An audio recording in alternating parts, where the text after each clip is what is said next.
সময় এই মসজিদের আলেম সমাজ রাস্তায় ছিল, আমাদের পতন কেন বন্ধ করা হয়েছে? আজকের আমরা রাস্তায় এসেছি আমাদের অধিকার আদায়ের জন্য।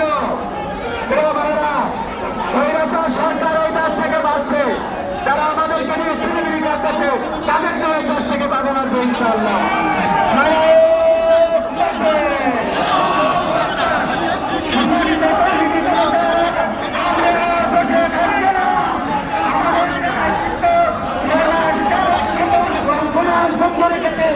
সেজন্য আমরা একসাথে আমাদের দাবি আদায় করতে হবে।